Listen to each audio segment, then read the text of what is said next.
Aaron Prella here, aka The Film Freak, and I'm coming at you with another special movie review. Yesterday I had the opportunity to check out the new Teenage Mutant Ninja Turtles movie, Mutant Mayhem, and oh my god, I need to talk about this one now. But before I do, I just want to say that I did not like this movie. I didn't like it at all.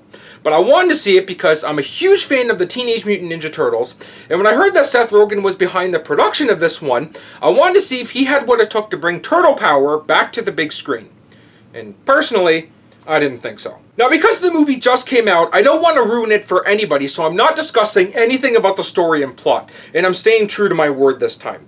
Instead, I want to express my overall thoughts about the movie, and rather than talking about things I liked, I'm going to talk about things I didn't, and I will also try not to slam the movie too much. Okay, so the first thing I want to bring up is the look of the movie, because this was something I could not get past. It's animated, which is fine because the Ninja Turtles work in both animation and live action, but the CG style in this one is 2.5D, so it had that Spider-Man Into the Spider-Verse look and feel happening. I hate 2.5D animated movies. I find the movements to be really choppy, they don't achieve photorealistic qualities like traditional CG films like Pixar or Illumination would, and coupled with this movie's notebook sketch art style, it was really tough to watch. Another thing I found, it was too dark. And I'm not talking dark as in it was scary, like, ooh, scary mutants. No, I'm talking lighting. Half the time I could barely make out the characters, and I don't know if this had to do with the animation or the art style, but that's not good if you're trying to take everything in. But the biggest complaint I have is the reimagined designs of the Turtles. How many more times can the Ninja Turtles be reimagined? My God, it seems like every time we see them in something new, whether it's a movie or a TV show, their designs are always changing. And what's with Donatello wearing glasses? Like, he wore them in the live action reboot, and now he's got them again in this one. He's supposed to be a Teenage Mutant Ninja Turtle, not a Teenage Mutant Nerdy Turtle. Like, I'm old school when it comes to TMNT, so when I think of Donatello, this is how I see him. No glasses, no fancy gadgets, just his purple headband, his belt with the letter of his first name on it, and his bow staff. You can't get any simpler than that. Next is the voice acting. This movie is packed with A-list stars. Aside from producing the film, Seth Rogen also lends his voice to it.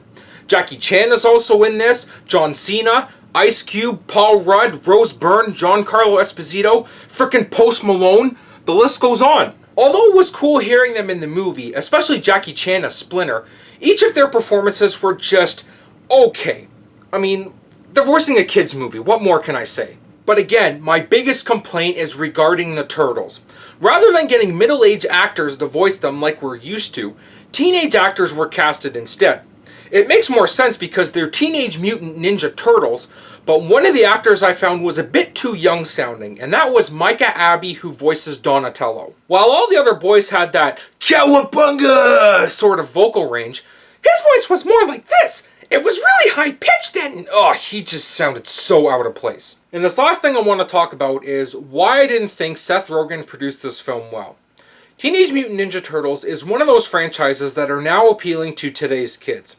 Mutant Mayhem is a fresh take on the series, and I appreciate that Seth and director Jeff Rowe wanted to make a new TMNT movie. I just thought it could have been taken a bit more seriously. From the dialogue to all the pop culture references and the humor, it had Seth Rogen's personality written all over it. And going back to hearing he was producing this movie and also finding out that he's been a big Ninja Turtles fan since he was a kid, just from him expressing his fandom, I figured he would have made this movie awesome.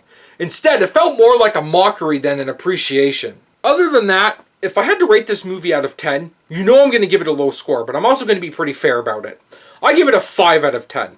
Despite its execution, all the action scenes were fun to watch, it does have a cool soundtrack, and if you have a son or a daughter who are into the Ninja Turtles, they will love this movie. I must also warn you, if you do take your kids to see this movie, there is a little bit of swearing. It's not overly offensive, it's more along the lines of the original movie when all the turtles were saying damn, so that's just something to be mindful of. And that concludes my review. Let me know in the comments below if you're planning on seeing this movie. It came out yesterday, so you should have plenty of time to go and see it.